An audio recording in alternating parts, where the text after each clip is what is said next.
Chapter 8. Bernie Wilson considered himself a good judge of character. He had spent 23 years in the Navy, rising to the rank of Chief Petty Officer, and during that time he had come across all kinds. He could tell Jeffrey was smart when he first interviewed him, and he seemed enthusiastic.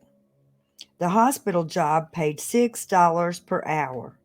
It wasn't a big salary in 1979, but it was just enough for a family to live comfortably in rural Missouri if they stayed within a budget. One thing Wilson liked was that Jeffrey told him straight out that he was in bad financial shape and would be staying with his in laws until he could save enough to pay rent. Jeffrey did a good job at first. The hospital had just opened and there was plenty of maintenance chores. Jeffrey even volunteered to help Wilson with his paperwork. Because the hospital was new and the administrator wanted every department head to write out all the policies and regulations that they followed in their areas, Jeffrey ended up drafting most of Wilson's papers. I thought that was a good idea. He had a damn fine job at writing, Wilson said later. There was only one hitch. During Jeffrey's first month, one morning when Wilson walked through the section of the hospital that still hadn't been opened, he found a room full of household furniture. Jeffrey said it was his. He needed a place to store some personal things that he had moved down from Independence, and he didn't think anyone would mind. You got to ask permission before you do something like that, Wilson said. Jeffrey turned red and apologized. He still didn't have enough money to rent a house, and there was no room for his furniture at his in-laws. Look, I got a 2-car garage, Wilson replied. Why don't you store it there? Great, said Jeffrey. A week later, the furniture was still in the hospital. This time, the problem was transportation. Jeffrey had been using his mother-in-law's car, but now she needed it. Wilson again offered to help. He had just bought a new 1979 pickup truck, so he said Jeffrey could buy his older 1972 Chevrolet truck for $1,200. Jeffrey could pay him whenever he got the cash. It was a good deal. Wilson's old truck was dazzling. Its blue and white paint gleamed under thick coats of heavily applied wax. The 8-cylinder engine was tuned perfectly. The truck's cargo area looked unused. Jeffrey drove it home that night and moved his furniture into Wilson's garage that weekend. 3 months later, Wilson began to get irritated. Jeffrey's stuff was still in the garage. Wilson told him to come get it. When Jeffrey pulled up, Wilson was shocked that the 1972 truck that he had babied was a wreck. Its paint was scratched, the body was covered with mud, and pinged. The pinging noise coming from the engine reminded Wilson of the sound that after-dinner speakers at the hospital made when they tapped their spoons against their water glasses to get attention. Jeffrey didn't seem to care. Wilson was upset.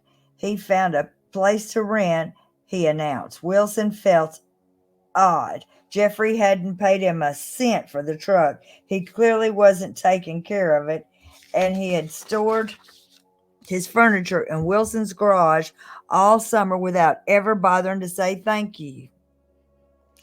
And when Wilson had started to complain, Jeffrey had a way of making him feel guilty. Jeffrey moved the furniture into the house owned by Jacob Wilcox, on 80 acres east of Max Creek in a heavily wooded area. Wilcox and his family had restored much of this 1940s farmhouse by themselves. It had 2 bedrooms and a bath on the top floor, another bedroom and bath on the main level, and an unfinished basement. The only reason Wilcox had decided to rent the place was because he and his family were going to be leaving town for a year and he didn't want to sell it and he couldn't afford to leave it sitting empty. A friend told Donna that Wilcox would. Donna is Jeffrey's mother. A friend told Donna that Wilcox might be willing to rent his home cheap if the family would took good care of it. Donna had passed the message on to Jeffrey. Let me back up. Donna is not Jeffrey's mother. Donna is Alice's mother, and Alice is Jeffrey's wife. So this is Donna is his mother-in-law trying to help him get a place to live. Donna had passed the message on to Jeffrey, who immediately telephoned Wilcox. The novice landlord had put Jeffrey off at first. I wanted to check Jeff out, Wilcox later said. This wasn't a rental property. It was my home. I planned to come back and live here. Wilcox had called a friend that knew the Keebler family. Said, "Don't do it," the man warned. "This guy has been nothing but trouble." Despite such advice, Wilcox decided to let Jeffrey move in. The guy deemed so sincere, Wilcox recalled. "To tell you the truth, I felt sorry for him. The rent was $100 per month. I figure well below the house's rental value. There was only one stipulation. Wilcox had moved all his perfect personal belongings into the garage and put a padlock on the door. He told Jeffrey to stay out of there." Jeffrey agreed and wrote Wilcox a check for the first month's rent. That same day, Wilcox left Max Creek. A few weeks later, Wilcox got a letter from his bank telling him that Jeffrey's check had bounced.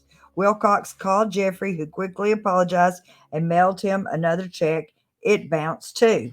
Wilcox made another call, and this time Jeffrey promised to mail him a check that was good.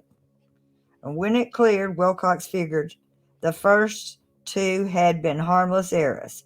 He would soon discover he was wrong. From the start, Alice didn't like the farm. It was too isolated. Every day when Jeffrey left for work, she was stuck alone with a new baby and 2 boys with no neighbors. The only adult she ever got to speak with was Jeffrey, and their relationship once again was in trouble. Jeffrey claimed that Alice was a nag. She was always complaining, demanding attention, he said. Alice claimed that Jeffrey was cold and harsh. He didn't care about anyone's feelings but his own. She complained. Both agreed that sex was the real problem.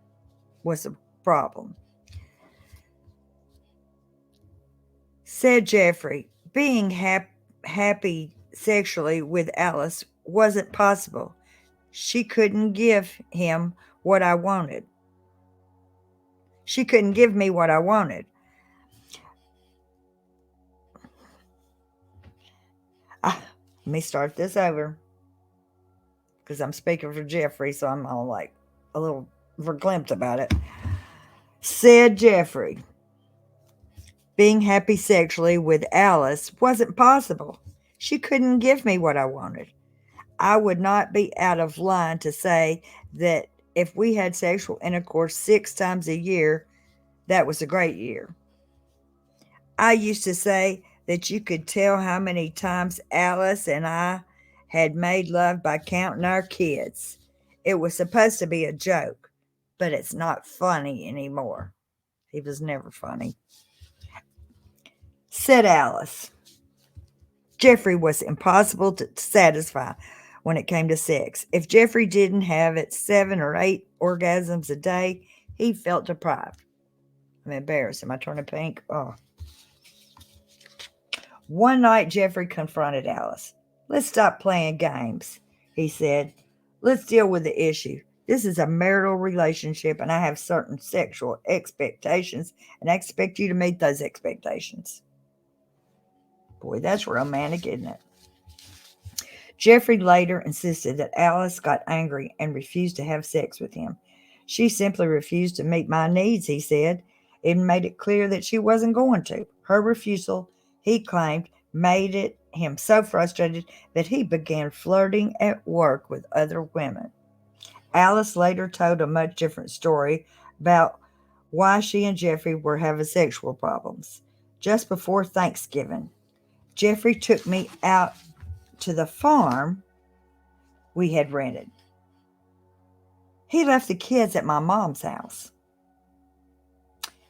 And he told me that we were going out there to be alone and make love.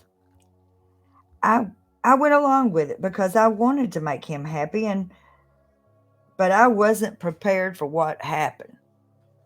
Ugh, y'all get prepared for what's going to happen. After they went into the farmhouse, Jeffrey told Alice to go upstairs and take a bath. While she was still in the tub, Jeffrey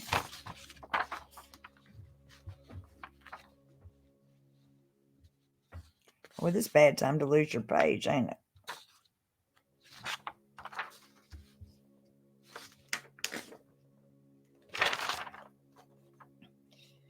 Jeffrey walked